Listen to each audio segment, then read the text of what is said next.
Hey guys, welcome to Under the Arch Sports. I'm Eric Hobbs. And I'm David Woldingen.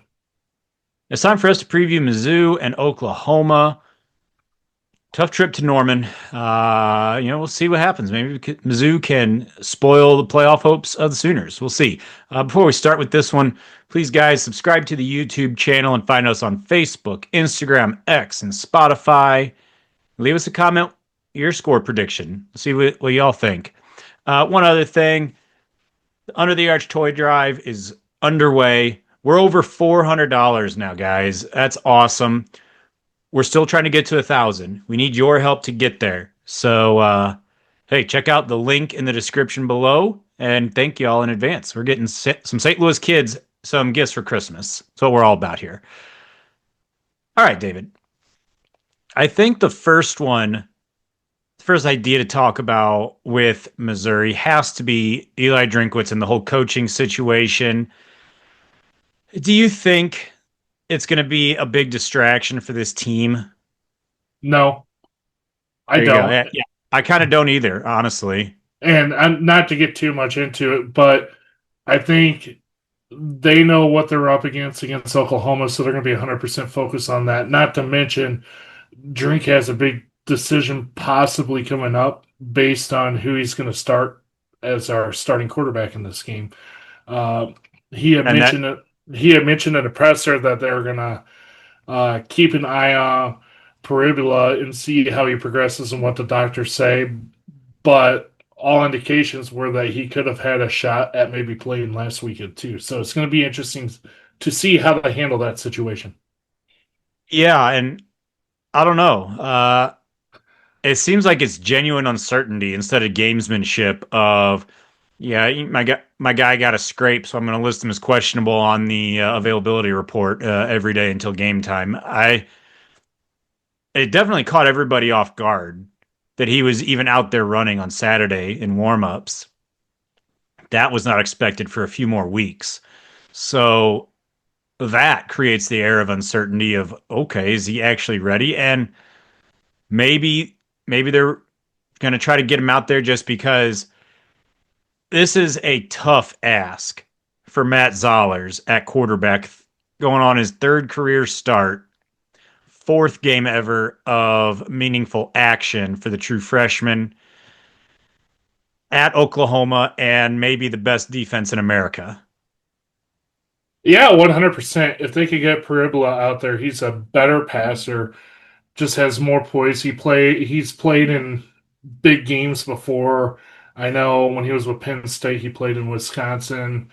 Uh, I think he started a game at Wisconsin for Penn State, and then for us, he played that Auburn game, so he'll be familiar with like the hostile environment and all that. So it would be huge if he could go. However, I would caveat that with I'm not sure I would play him unless he's close to 100%.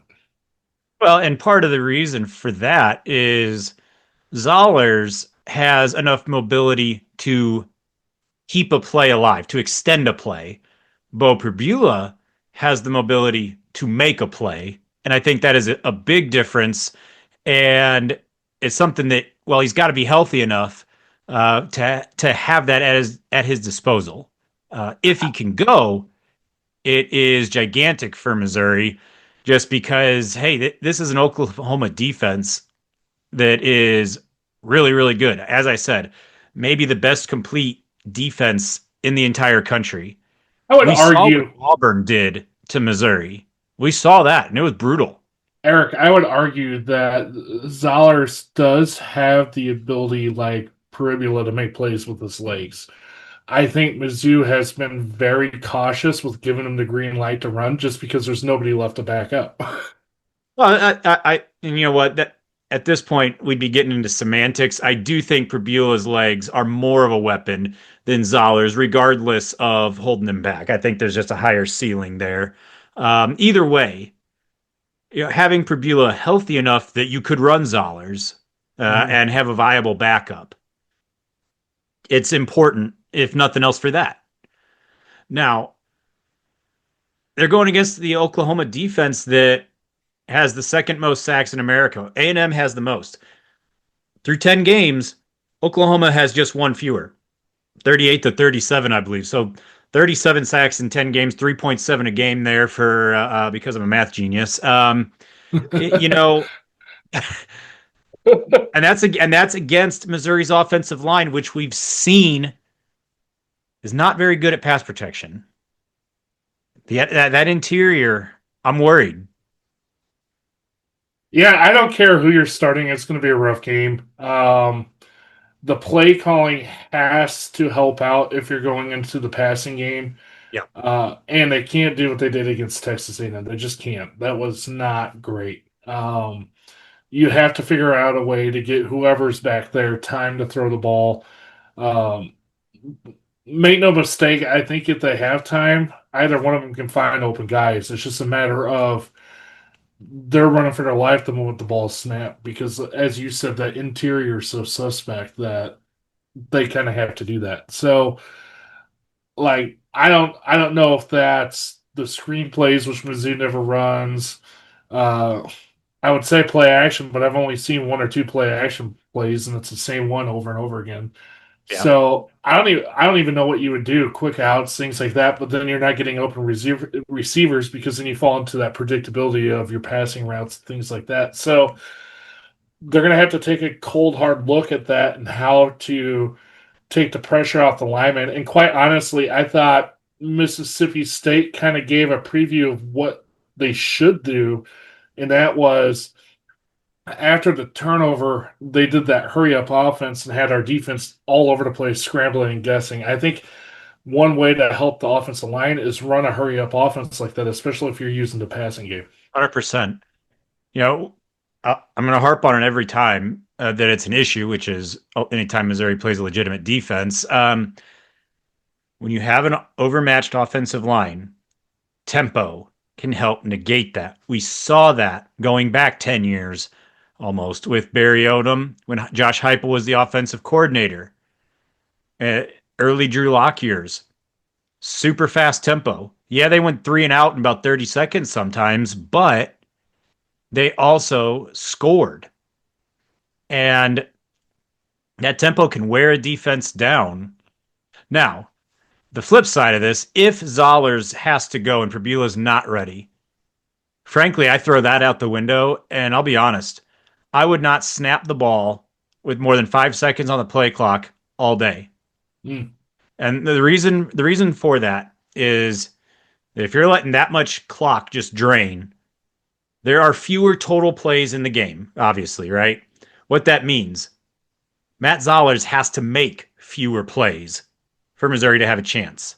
Fewer opportunities for him to have a critical freshman mistake. Fewer plays you are asking him to, all right, it's 3rd and 12, go get him. And you're keeping Oklahoma's offense off the field.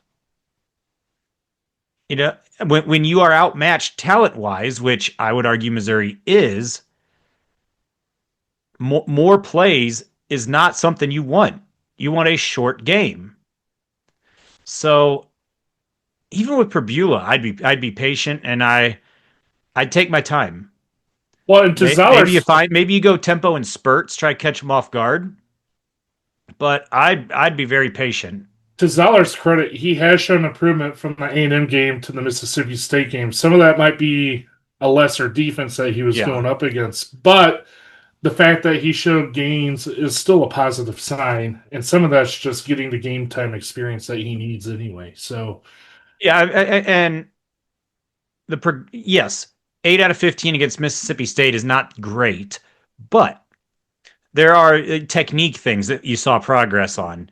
You know, quick outs and slants that were almost directly in front of him. He was not throwing it as hard as he possibly could, like he did in the A&M game. He yeah. took a little bit off. Good hard pass, but not an absolute laser beam. That is a good thing.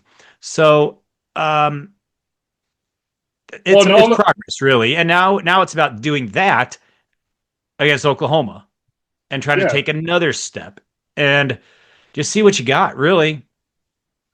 and Um, hopefully avoid that stare down throw that he did, which caused the pick. But, yeah. but I mean, he's learning, so it And is. here's the deal. You don't you want to score, yes, but this is not a game that you expect to have to outscore the other team like Mississippi State kind of felt like, at least for a while. Um, Oklahoma's offense, you know, it's not quite a mirror image situation, but it's similar where they're led by the defense. John Mateer was a Heisman candidate. Some would have said the front runner in September. And he got hurt. He missed their one game against Kent State. Didn't matter. They won 44 nothing because Kent State.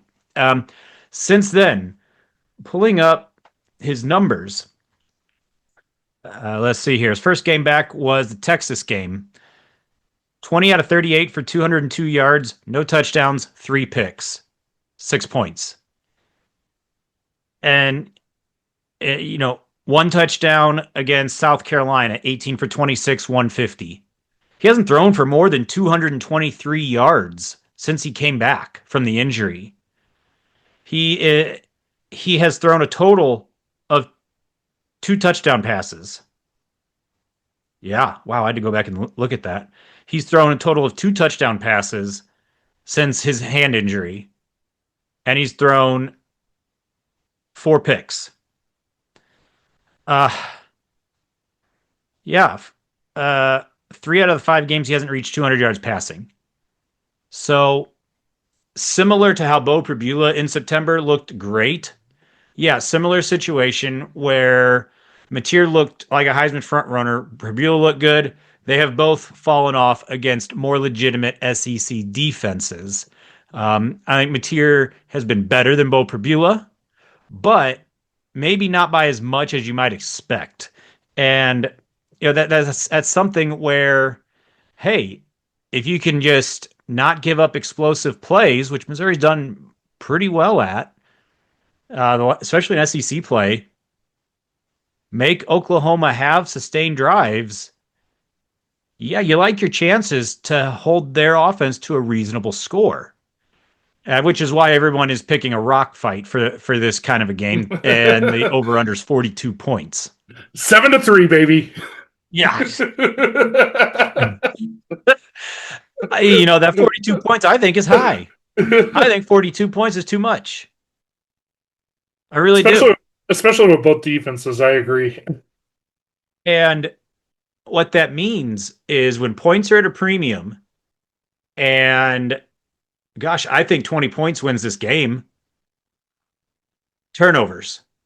Missouri has not been turnover free since the Central Arkansas game. Only game this year, they have not had a turnover.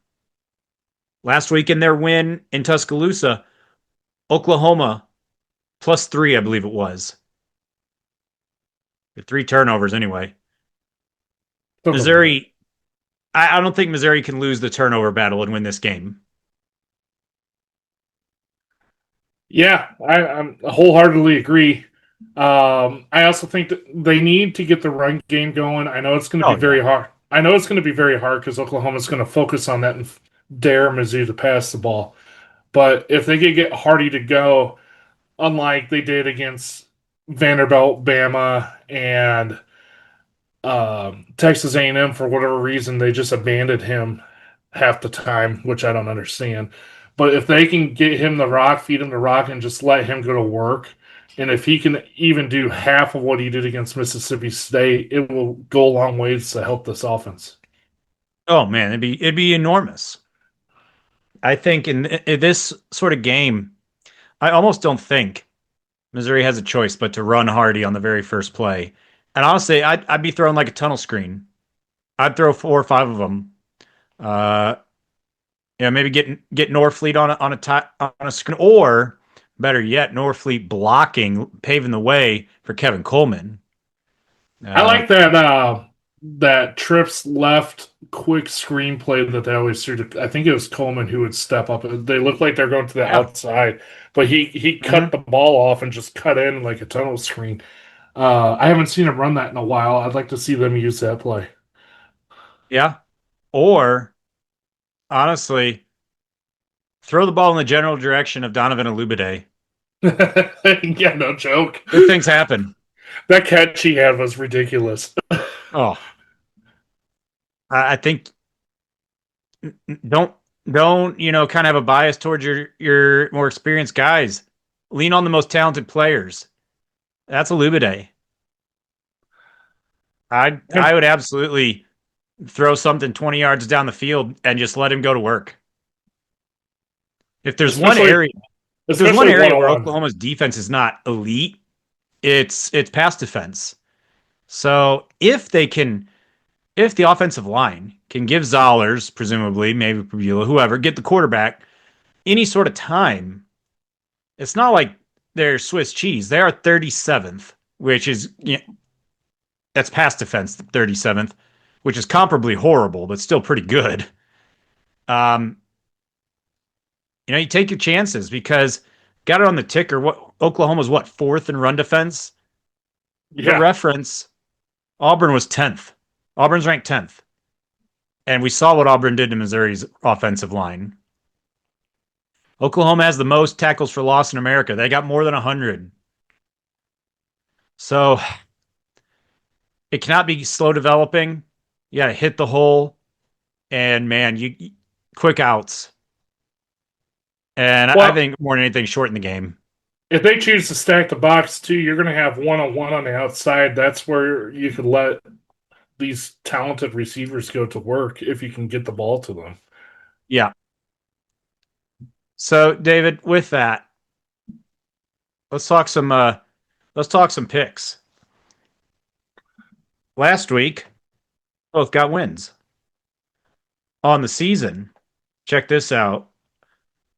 I You, have the only David, loss. yeah, you are 9-1, 6-3-1 against the spread. Yeah, the difference is the Vandy game, which that's the only one where we've been different. So I'm 10-0, 7-2-1. Ever the pessimist, I picked Vandy to win that game instead of Missouri. Look, eh, there is a way to see Missouri getting this win. The Sooners are coming off a gigantic win in Tuscaloosa. We're filming this a little bit before they do the CFP rankings reveal. They're going to be in the top 10. If I were to guess, they'd be like, I don't know, 6 to 8, maybe as high as 6. And yeah, they're going to be feeling good back in the playoff chase. And beat Mizzou, beat LSU, you're in. I think that's where they're at. And yeah, Missouri is just a school that you overlook. They just are. Just because the brand name is not there. So you have that. Missouri's defense, we know about it. They're not going to give up that much to Oklahoma and John Mateer. I think it's going to be a rock fight, as we discussed. At the end of the day, though, I don't trust Missouri to win a turnover battle.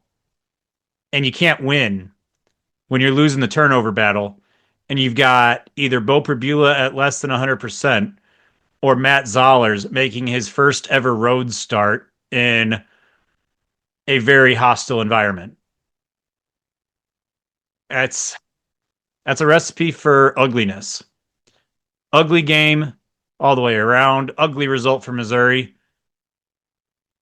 I'm going to go 23-10 for the Sooners, just so I don't have the same score as you for Missouri.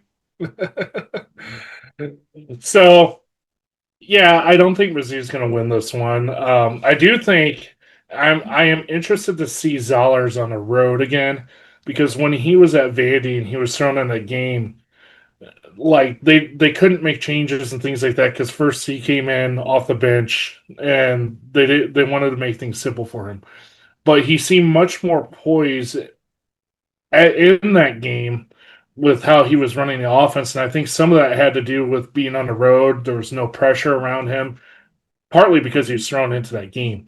Yeah. If he's on the road again, I'm interested to see if he comes out with that same poise. Not saying he'll go out there and beat Oklahoma, but he could come out and do fairly well throwing the ball just because he's away from everything all the distractions that he would have at home. Uh, and I'm just interested to see if he ends up starting, how he comes out and plays. However, well, putting that aside, as you said, turnovers are going to be killer. If Mizzou can keep it clean, great. But my other concern with that is they've been very undisciplined, especially on the defensive side of the football, in creating just dumb, stupid penalties that Yep. extend drives. And that's going to kill them in this game, I think, because it's been a trend all season, and then coming out and creating, especially on third downs, like that face mask that was away from the play just because they were taunting each other. There was no reason for that. Uh, Against Mississippi State, there's just one of them I can think of off the top of my head. But just stupid things like that that don't need to happen, and it's been irregular for every game this season. So I think that's going to cost the defense some points only because they just get in their own way. I have Mizzou ending up losing this game 28-17. And part of that is I think the offense isn't going to be able to move the ball, and the defense is just going to be out there so much they end up crumbling, kind of like they did towards the end of the A&M game too. 17. Yeah. Wow. That's Hey, more than I thought. All we're right. gonna Wow. we're gonna get that field goal. I'm telling you.